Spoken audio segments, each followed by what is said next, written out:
Selamat siang semua. Perkenalkan, nama saya Hutomo Sakti Kartiko, NIM H1051181181059. Oke, di sini saya akan menjelaskan tentang program yang telah saya buat, yaitu berjudul tentang clustering data menggunakan metode fuzzy K-means, studi kasus bunga iris. Oke. Apa itu bunga iris? Jadi bunga iris itu semacam bunga biasa yang mempunyai 300 spesies yang memiliki ragam warna yang mencolok. Jadi sedikit penjelasan tentang clustering dengan K-means. Clustering adalah suatu metode pengelompokan berdasarkan ukuran kedekatan atau kemiripan. Clustering berbeda dengan group. Kalau group berarti kelompok yang memiliki kondisi yang sama, sedangkan cluster, kelompoknya tidak harus sama. Pengelompokan didasarkan pada kedekatan dari suatu karakteristik sampel yang ada. Salah satunya dengan menggunakan rumus jarak Euklidean.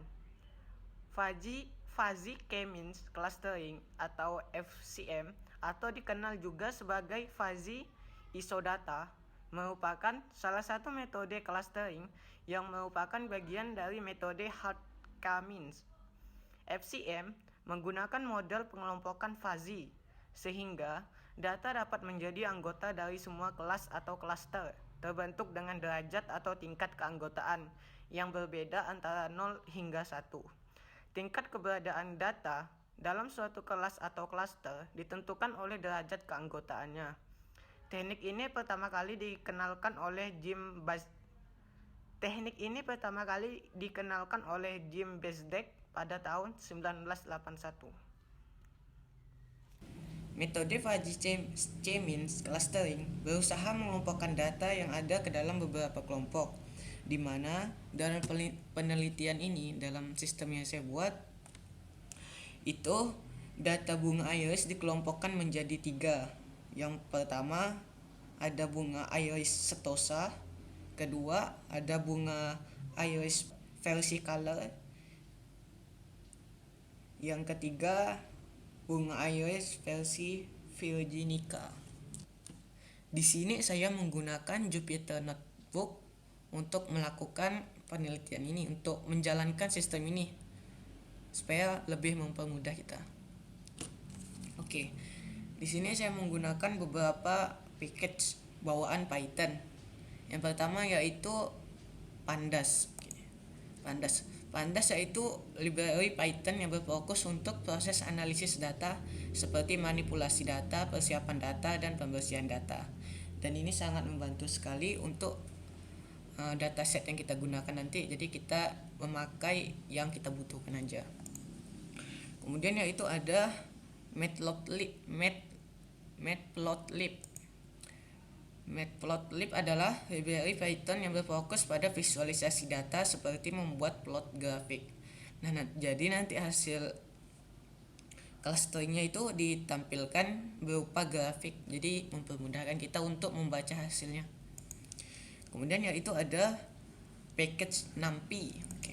NumPy yaitu berfokus pada scientific computing. NumPy memiliki kemampuan yang membentuk objek n-dimensional array yang mirip dengan list pada Python. Jadi ini akan memudahkan sekali kita untuk NumPy membaca dataset yang kita gunakan, sehingga kita bisa dengan mudah memanipulasinya menggunakan package Pandas. Kemudian yaitu menggunakan package sklearn. Jadi sklearn yaitu modul untuk bahasa pemrograman Python yang dibangun di atas NumPy, Scify, dan Matplotlib.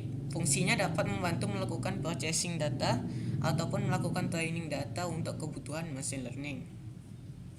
Oke.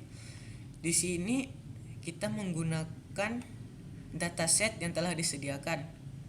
Datasetnya itu bisa dilihat di https://archive.ics.uci.edu/ml/machine learning stack database iris/iris.data. Ini sedikit tentang apa? Ini datasetnya yang kita pakai. Oke. Kemudian di sini proses pertama yaitu dia membaca dataset yang itu.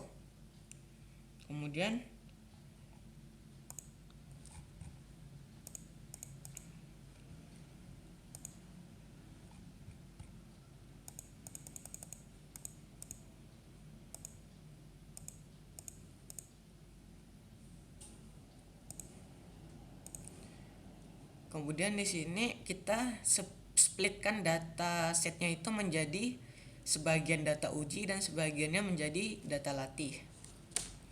Nah, jadi yang Y-train ini menjadi data ujinya yang bakalan kita uji.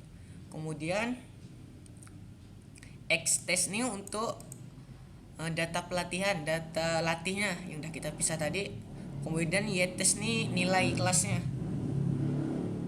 Nah, ini nilai kelasnya Y-test, ini X-test, ini Y-trainnya. Kemudian di sini kita selanjutnya yaitu menghitung jarak antara dua titik. Oke. Menggunakan package math. Kemudian di sini kita siapkan variabel array kosong. Kita deklarasikan di sini kita split datasetnya menjadi satu matrik untuk setiap data kelas.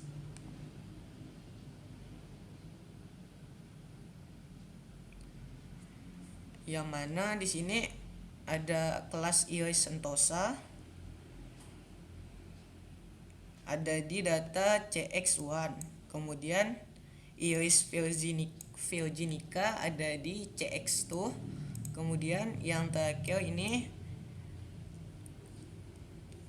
Iris Versicolor itu ada di CX3 dan CY3. Kemudian kita initializing jarak antar kelasnya. Kemudian juga kita inisial metrik untuk jarak antar kelas. Kemudian dari hasil itu kita menemukan nilai minimum dari setiap baris matrik jarak antar kelas. Oke. Setelah ini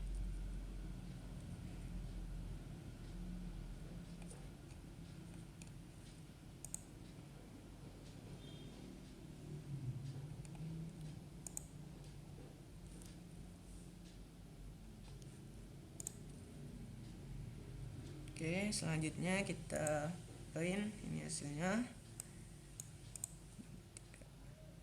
Kemudian di sini kita print lagi dapat 32.0.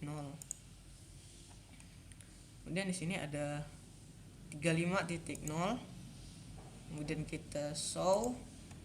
Kemudian di sini kita tampilkan CX1-nya tadi, ini hasil dari CX1.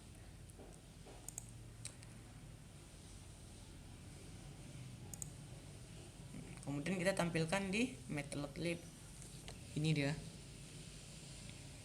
CX1 yang tadi itu kita tampilkan dia warnanya merah, kemudian CX2 nya itu yellow dan CX3 nya blue. Ini dia. Kemudian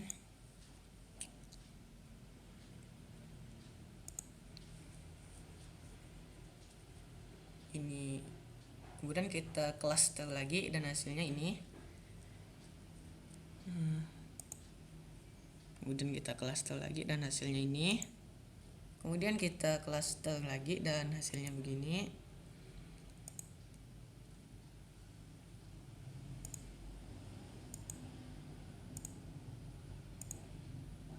Oke.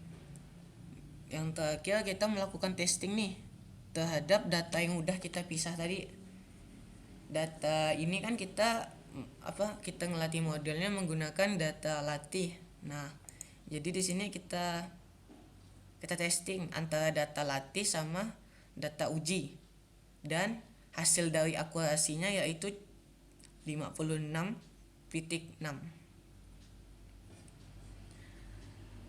Cukup sekian dari saya. Kurang dan lebihnya saya mohon maaf. Selamat siang.